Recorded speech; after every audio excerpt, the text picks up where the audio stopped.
Olá, queridos, eu sou o pastor André Luiz e eu quero começar dizendo: hoje é o dia da tua vitória. Creia no cuidado e no amor deste Deus para com a sua vida. Queridos, estamos em Ezequiel 34. Eu quero fazer um convite a você a ficar comigo até o final e também compartilhar essa mensagem para que outras vidas também sejam alcançadas pela palavra de Deus. Também você pode apertar no joinha, e quando nós apertamos no joinha, demos o nosso like, essa ferramenta entende que essa mensagem ela é relevante e ela por si só vai entregar também a mais pessoas. Se você não é inscrito no canal, eu te convido a unir-se a nós, inscreva-se neste canal, ative o sininho para que você possa ser notificado a cada manhã quando colocarmos aqui uma nova mensagem. Vamos à leitura da palavra de Deus hoje, Ezequiel 34, do verso 1 ao verso de número 3, que nos diz assim: E veio a mim a palavra do Senhor, dizendo: Filho do homem, profetiza contra os pastores de Israel. Profetiza e dize aos pastores: Assim diz o Senhor Jeová: Ai dos pastores de Israel, que se apacentam a si mesmo. Não apacentarão os pastores as ovelhas? Comeis a gordura e vos vestis da lã, degolais o cevado, mas não apacentais as ovelhas. Queridos, em Ezequiel 34, o Senhor Deus mostra o seu amor com o seu grande rebanho e promete apacentá-los e livrá-los dos pastores infiéis. Nesse trecho, Deus aponta o fracasso dos líderes de Israel e então prediz o seu fim. E a gente pode ver isso do verso 7 até o 10. O estilo divino de cuidar do rebanho é marcado por condenação e salvação, e uma aliança de paz e também prosperidade. Pastores de Israel é uma metáfora para os líderes políticos de Israel, mas também pode incluir líderes espirituais. Até mesmo os reis deveriam dar exemplo espiritual. Os pastores foram acusados de se esquecer das principais características de um líder temente a Deus: altruísmo e comprometimento com a obra do Senhor. Os resultados de uma liderança egoísta em Israel são vistos nos versículos 5 e 6. Assim se espalharam as ovelhas por não haverem pastor. E isto significa que os líderes irmãos, que líderes que buscarem apenas ser servido é o mesmo que o povo não ter liderança. Portanto, os israelitas eram como ovelhas sem pastor. As pessoas caminhavam sem direção, se espalharam, tornaram-se alvos fáceis, ficaram para pasto de todas as feras. E o termo aqui, espalhadas, é uma alusão às deportações e à dispersão dos israelitas entre as nações. Que o verso de número 10, do verso de número 7 até o 10 aqui, aparece a expressão não apacentaram ou não apacentam as minhas ovelhas. Os crimes dos líderes de Israel são mencionados ante ao seu castigo já declarado pelo Senhor. Preste atenção. Compare aqui, do verso 11 até o 16, a persistência do Senhor em pastorear e guiar o seu povo. Então, nós percebemos a infidelidade dos líderes de Israel, que foi demonstrada no verso de número 6. Mas nós podemos ainda ver um exemplo do cuidado de Deus. Veja também o Salmo 23, onde a descrição semelhante sobre o cuidado de Deus, esse cuidado que Deus tem para com o indivíduo.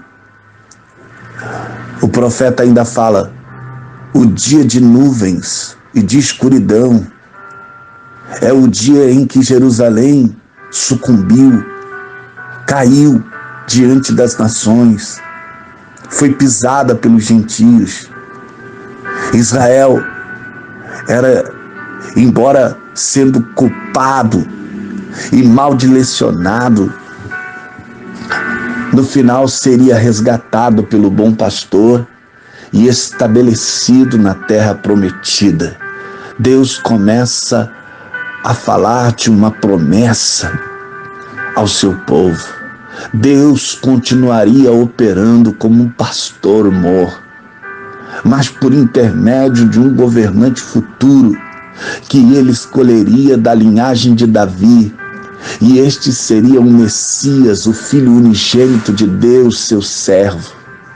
Os exilados são estimulados pela promessa de um concerto de paz, caracterizado pela seguinte promessa: primeiro, proteção contra as nações estrangeiras, a besta ruim da terra, chuvas de bênção, simbolizando produtividade e prosperidade para o povo.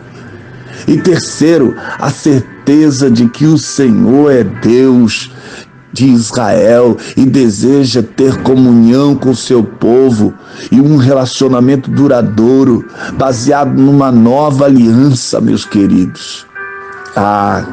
O próprio Deus, o Senhor, diz para as ovelhas que o seu julgamento não estava restrito apenas aos profetas, ou melhor, aos pastores, mas incluiria também o rebanho e suas próprias ovelhas.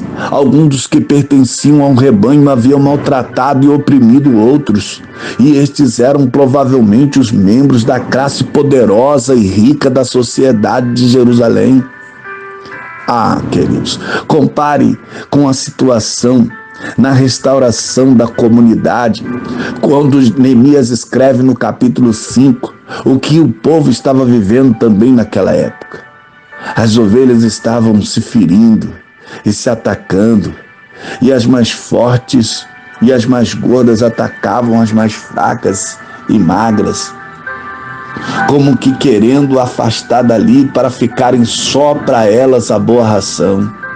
Deus promete então julgar entre ovelhas e ovelhas. Preste atenção aqui, queridos, porque o verso de número 22 faz essa promessa de restauração, do suscitamento de um só pastor para apacentar. E esta promessa nos faz olhar além para o reino messiânico, que é a essência da mensagem bíblica desde Gênesis, queridos. Meus amados, o servo de Deus, alguém como Davi, versos de número 23 e 24, nos revela essa promessa. Reinaria em paz, justiça e prosperidade, além do que fora conhecido durante o reinado de Davi, do Davi histórico. Nenhum descendente de Davi no período de restauração cumpriu essa descrição profética de Ezequiel sobre o futuro de Israel. Mas os escritores do Novo Testamento identificam Jesus como sendo esse o bom pastor, como os pastores deveriam aprender com este exemplo aqui. Como os profetas repetiram muitas vezes, o futuro de Israel estava diretamente ligado ao futuro da linhagem de Davi. Depois do exílio, o grande filho de Davi se levantaria e reinaria sobre Israel e, finalmente, sobre toda a terra. E nós, queridos, esperamos o governo de Deus e o seu pastoreio. Por isso, retenhamos firmes a nossa esperança. Meus queridos, haverá um tempo em que haverá um só pastor e um só rebanho.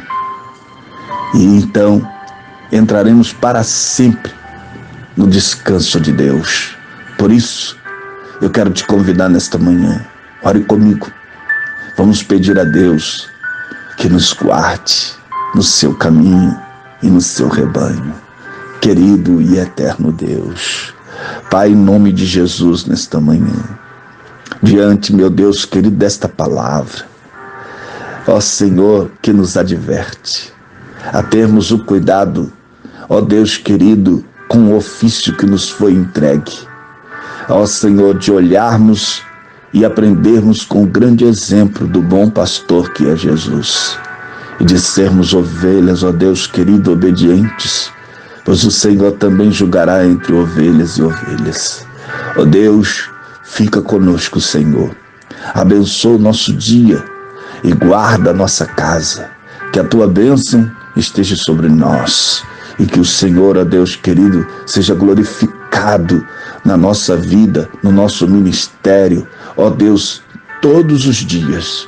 Ó Senhor, esta é a oração do teu servo nesta manhã, em nome de Jesus. Amém. Queridos, eu vou ficando por aqui, mas eu quero terminar dizendo: Deus abençoe a tua casa, Deus abençoe a tua família, Deus abençoe a tua vida, em nome de Jesus.